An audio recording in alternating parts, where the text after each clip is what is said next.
Don't talk. They're coming. That voice, barely more than a whisper, froze me mid-step. One heel caught in the elevator threshold leather portfolio pressed tight to my chest. My first instinct was to assume I imagined it. After all, I was running on 3 hours of sleep and caffeine fumes. But then I saw him. A boy. Curled up in the corner of the elevator, knees to his chest, eyes wide, and way too knowing for a face that young. 8, maybe 9. He looked like a ghost, only real enough to chill your spine. When I tried to speak, his hand shot up. "Don't say a word," he hissed. "They'll hear you." "I'm Vivian Langford, CEO of LuxCorp Multinational, publicly traded the whole nine.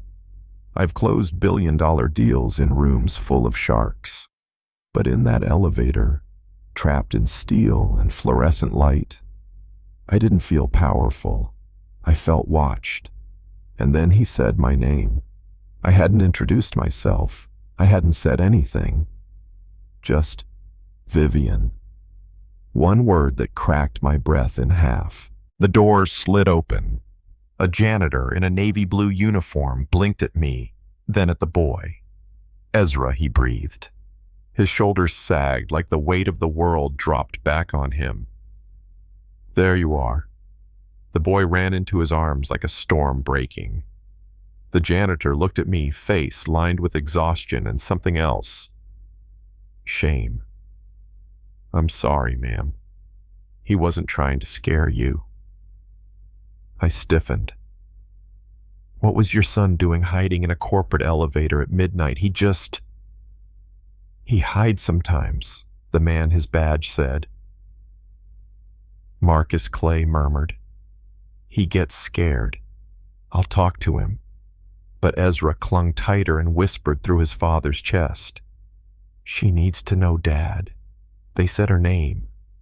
That line, it never left me.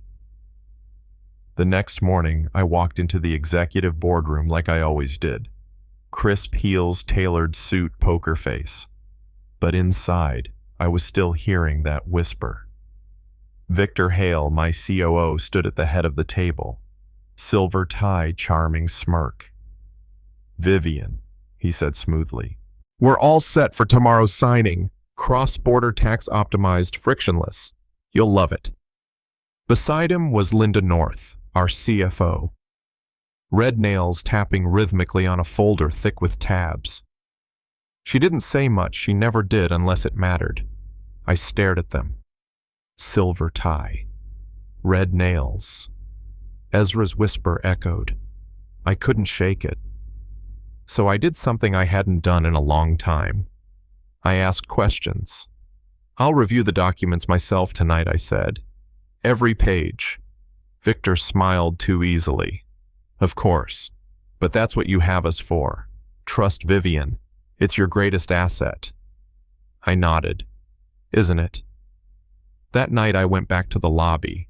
Most of the building was dark empty. But near the janitor's closet, Marcus was mopping the marble floors and Ezra was sketching on a crumpled piece of paper. I approached quietly. "Mr. Clay." He straightened, startled. "Ma'am." I looked at the boy. "What exactly did you hear?" Marcus tensed. "He's just a kid." Big imagination. Ezra's eyes met mine. "No mischief, just calm certainty." I heard them. The silver tie, the red nails. "They said your name.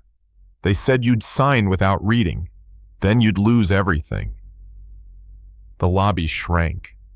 Every sound felt like it echoed forever. I turned to Marcus. Why would he lie? He didn't blink. Sometimes kids see what adults don't want to. I called in an old contact, Elena Rivera. Ex-FBI, now a private investigator with a knack for digging through corporate rot. We wired the boardroom. Audio, video, discreet, legal, watertight. The plan: let them talk, let them believe. I was still blind. The next day, I walked into that same room. Same chairs, same windows, same skyline. But everything felt heavier, like the walls were listening now. Victor slid the contract across the table. Linda passed me the pen. "We've color-tabbed where you sign," she said, sweet as poison. "Efficiency, remember?" I stared at the pages, then looked up. "Before I sign," I said, "summarize the side letter." "For the record." Victor's smile tightened just a notch. "Of course. Standard liquidity routing, Cayman entity, discretionary control for strategic flexibility." Linda chimed in. "Protects shareholder value. We've got verbal from the investors."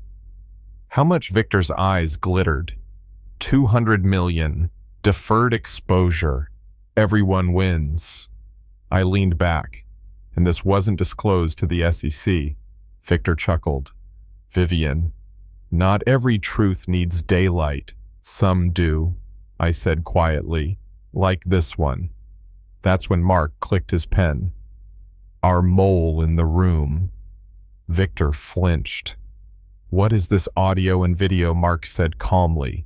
"Time-stamped. Chain of custody. You're done." Linda jumped up. "You can't. This is corporate." And then federal agents walked in.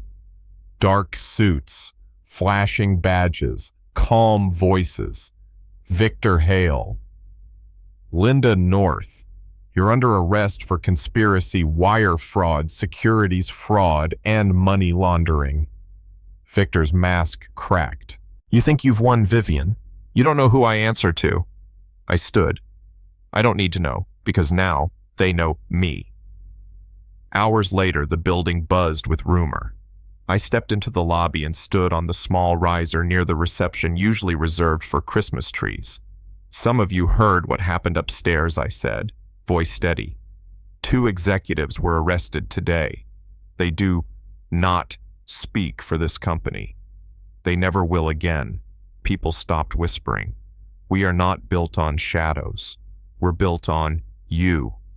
If anyone threatens you or asks you to lie, come to me."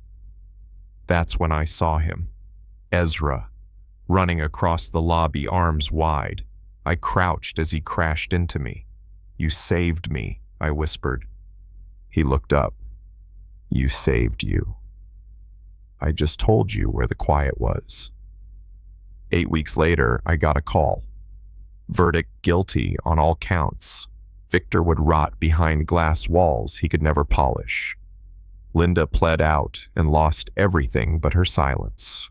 The story could have ended there, but it didn't. Because justice gave us peace, but love gave us home. A few months after that, I helped Marcus and Ezra move into a small brick house with a porch swing. Not much, but it was ours.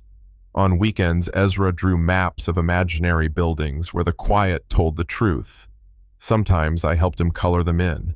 One evening, he drew the 3 of us stick figures holding hands beneath the words, "Home, finally." I couldn't stop the tears, and for the first time in my life, I didn't want to. So tell me, have you ever trusted someone only to realize they were building your downfall behind your back? Have you ever been underestimated and used that to turn the tide? Drop a comment below.